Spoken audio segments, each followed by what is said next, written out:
আসসালামু আলাইকুম প্রিয় দর্শক, শুভেচ্ছা ও স্বাগত জানাচ্ছি আমার ইউটিউব চ্যানেল সাইবস মোটিভেশনে। আসলে ইতিহাস কখনো কাউকে ক্ষমা করে না। ইতিহাস এমন একটা যেটা পুনরাবৃত্তি আসে। যেমন স্বৈরাচার আজীবন কখনো থাকতে পারে না, ফেরাউন কখনো আজীবন থাকতে পারে না, নমরুদ কখনো আজীবন থাকতে পারে না। তেমনিভাবে এই পৃথিবী, এই দেশ, আমার এই বাংলাদেশ কখনোই ইসলামী শাসন কায়েম হবে না, এটা কখনোই হতে পারে না। এই একটা প্রসঙ্গ। আরেকটা প্রসঙ্গ হচ্ছে জামাত ইসলামের এখন যে ক্ষমতার দ্বার প্রান্তে, এর আসল রহস্যটা কোথায়? জামাত ইসলাম এখন আপনি যেখানেই যান, আশেপাশে বাড়িতে যান, রাস্তাঘাটে যান, আত্মীয় স্বজন বাড়িতে যান, প্রত্যেককে আপনি যদি ব্যক্তিগতভাবে জিজ্ঞাসা করেন তাহলে দেখবেন মনে হচ্ছে এক বিপ্লব সৃষ্টি হয়ে গেছে।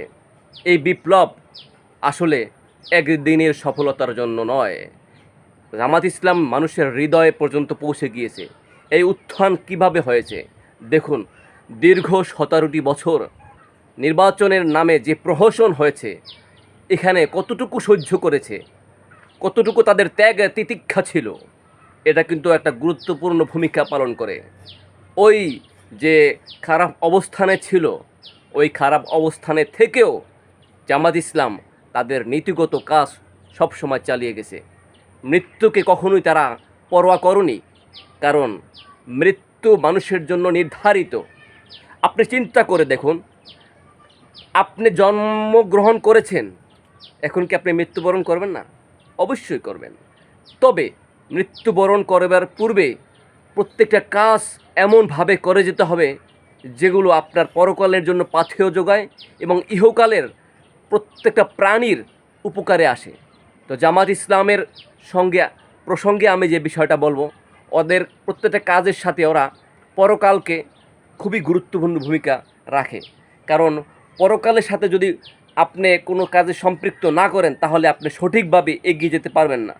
আপনি দেখুন, গণ-অভ্যুত্থানের পরে এখানে কিন্তু কখনোই জামাত ইসলাম তাদের নিজের যে গুরুত্বপূর্ণতা রেখেছে জুলাই আন্দোলনে, এটা কখনোই তারা বলেনি।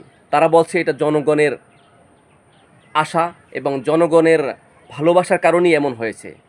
কারণ তারা এই যে একটা মধু এবং একটা পুরস্কার এবং তাদের একটা এখানে একটা বিজয়তা, এটা তারা কখনোই প্রকাশ করেনি ভিউয়ার্স। এবং আপনি দেখেন, তারা কিন্তু কখনোই চাঁদাবাজির সাথে জড়িত নয়, তারা মানুষকে দিতে ভালোবাসে। তবে হ্যাঁ, যদি একটা সংগঠনে অন্যান্য সংগঠনে যে প্রবলেমগুলো ফেস করছে, সেখানে হয়তো দেখা যাবে যে মানুষের সংখ্যা, অর্থাৎ দলের কর্মীদের সংখ্যা 1000-এর মধ্যে 999 জনই খারাপ হতে পারে। উদাহরণ, জামাত ইসলাম এই ক্ষেত্রে এতটাই নগণ্য যে খুঁজে পাওয়া মুশকিল যে তাদের মধ্যে আসলে কোনো খারাপ ব্যক্তি রয়েছে।